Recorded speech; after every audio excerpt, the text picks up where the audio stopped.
Mahal na Pangulo, handa na po ang sampanaw upang libutin.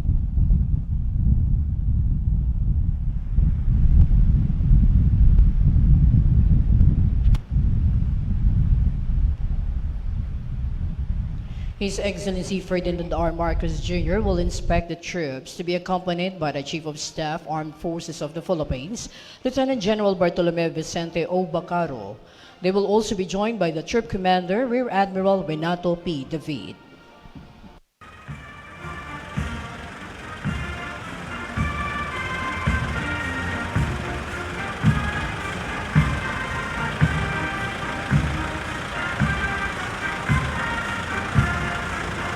Looking back at history, trooping the line was done prior invasions of mainland Greece by the Dorians in 1200 BC.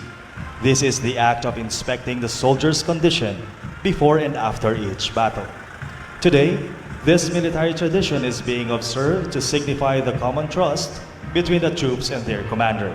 The Armed Forces of the Philippines is mandated by the 1987 Philippine Constitution to protect the people and secure the sovereignty of the state and integrity of the national territory.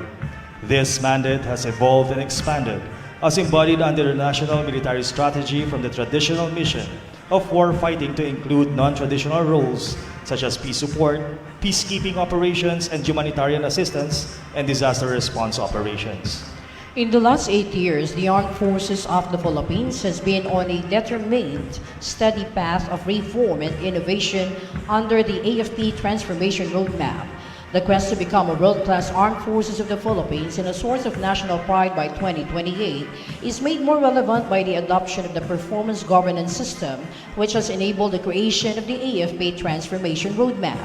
As a testament of the AFP's commitment to good governance, the AFP's recent efforts are geared towards the attainment of Basecamp 2022, which aims to contribute significantly to the attainment of a credible defense posture. These base camps are fundamental to achieving our vision to be a world-class armed forces source of national pride by 2028. Through formalized partnerships and other engagements, active support and participation of key stakeholders are vital to accomplish the AFP's mission to end local communist armed conflict. Key stakeholders include the government, civil society organizations, business sector, and the community. Considered as one of the most valuable assets, the AFP gives importance to human resources by promoting and strengthening the personnel's morale and welfare. On top of modernizing assets as part of the AFP's journey to be transformed, personal reform has been one of the strategic priorities. The AFP puts premium to the human capital. Hence, it is an accountability to monitor and evaluate performance being relevant and trustworthy. The campaign accomplishments and successes in pursuit of a modernized armed forces and personal reforms for the past few years were instrumental in gaining the trust of the Filipino people. Furthermore, highlighting some of AFP's accomplishments during this year includes gains from internal peace and security operations, external defense, modernization and capability development, as well as international bilateral and multilateral engagements. Contributing to the country's internal security and stability, the AFP dismantled a number of guerrilla fronts of the New People's Army and was able to neutralize some of its members and recovered numerous firearms. The AFP also took part of the successful oath-taking of new parliament members of the Bangsa Moro Transition Authority, represented by the Moro Islamic Liberation Front and the Moro National Liberation Front. It has been assisting the Office of the Presidential Advisor on Peace, Reconciliation, and Unity in the ongoing decommissioning of MILF personnel and firearms. The AFP was able to conduct regular maritime and air patrols, utilizing its existing maritime and air domain awareness platforms, resulting in the detection of numerous vessels passing through Philippine waters. Moreover, alongside with these accomplishments, the AFP is able to complete some projects under the AFP's Horizons 1 and 2 modernization program. Publicos Asia's recent survey pahayag, with AFP's garnering the highest approval and trust ratings among government agencies. A memento will be presented to the guest of honor and speaker, the President of the Republic of the Philippines. It will be presented by the Chief of Staff of the Armed Forces of the Philippines, Lieutenant General Bartolome Vicente O. Bacaro.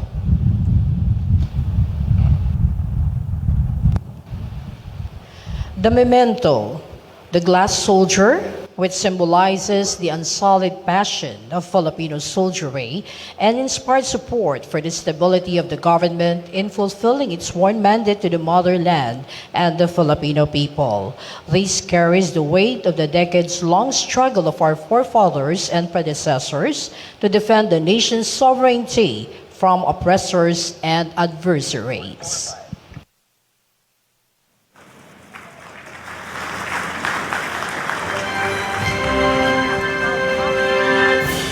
Well, thank you very much to His Excellency. Ladies and gentlemen, let us now take a glimpse on the parade of the various contingents of the Armed Forces of the Philippines. Ang mga makabagong katipunero, makadiyos, makakalikasan, makatao at makabansa. Leading the parading contingent is Rear Admiral Renato P. David. His staff, Captains Jonathan Salvilla and Jose Petilla, Colonels Gary Atienza, Augusto Padua, Redentor Mojares, and Stephen Ducusi.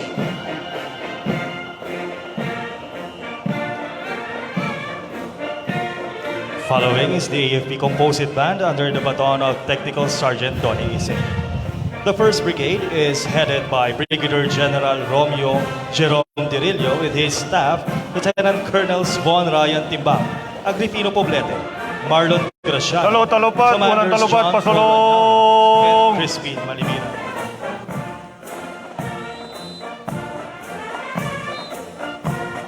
Sulong.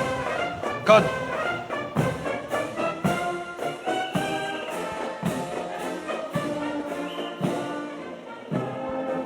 First Battalion from the prestigious Philippine Military Academy, the Cadet Corps of the Armed Forces of the Philippines, led by Cadet Captain John Troy Alban of Davao del Norte. His staff, Dexter Ariola of Taguig, Thomas Awoyang of Batangas, Keith Vitor Cebu, Kim Agatep Cebu, and Nicole Sarmiento of Butuan City.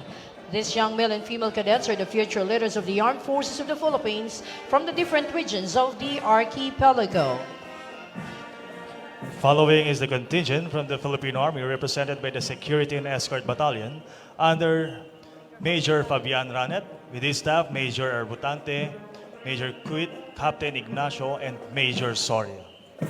The Army has been a beacon of hope and progress. It has contributed to strengthening Filipino institutions, communities, and individuals by advocating for personal governance and by rebuilding itself into an organization loved by the people. Next, we have the contingent from the Protectors of the Philippine Seas, the Philippine Navy. The Navy secures our territorial waters and conducts sea lift operations in support of our troops, performs mercy missions, rescue and relief operations during calamities, and protects our marine resources and environment. The contingent from the Angels of Mercy, the Guardians of the Philippine Skies, and the first line of defense, the Philippine Air Force, led by Lieutenant Colonel Vic Anthony C. Robles, with his staff Majors Ronquillo, Alexander Ilagan, Yusuf Tang, and Henry Allen Galvan. The Philippine Air Force is primarily tasked to secure our country's airspace as a forward defense shield. They conduct search, rescue, and relief operations during calamities. The audience is requested to rise for the passing of the national colors.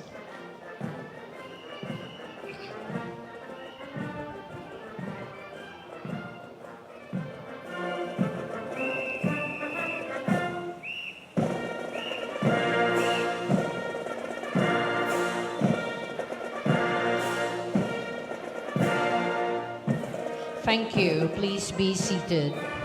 Following is the AFP massed colors, consist of the Major Service Commands, Unified Commands, and the AFP-wide Service Support Units. The 2nd Brigade is under the command of Brigadier General Danilo Benavides with his staff, Lieutenant Colonels Richie J. Bisco, Melvin Madayag, William D. Roy, John De La Cruz, and Ronald Dapizar. The 1st Battalion consists of the Special Operations Forces of the Philippine Army, the 1st Scout Ranger Regiment, and the Special Forces Regiment Airborne, headed by Lieutenant Colonel Gregorio Inumpa. His staff, Major Rolly Villaluna, Major Arnel Carangdang, Captain Reynal Lopez, and 1st Lieutenant Tagura. These units specialize in unconventional warfare and small unit operations ranging from reconnaissance, intelligence, demolitions, and other special operations. This time, we have the Special Operations Forces of the Philippine Navy, the Force Reconnaissance Group, the Naval Special Operations Command, and the Marine Battalion Landing Team headed by Lieutenant Colonel Lloyd Ian M. Kagampan with his staff, Lieutenants Godi Vincent Bongkak, Melbert Fernando, Majors Ian Villesa and Jean Paul San Gabriel.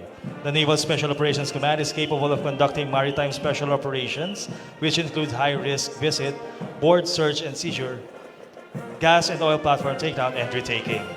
The 7th Special Operations Wing of the Philippine Air Force led by Lieutenant Colonel Nasul Sahili, his staff, Majors Elmer Barcenas, Amandio Gomez, Edmundo de la Cruz, and Captain Jonathan Cave. The 7th conducts special operation and of course performs other contingency operations in support to the Philippine Air Force mission. This time, we have the contingent consists of the AFP peacekeepers, medical personnel, and humanitarian assistance and disaster response operators under the command of Lieutenant Colonel Wilbert Basquinas.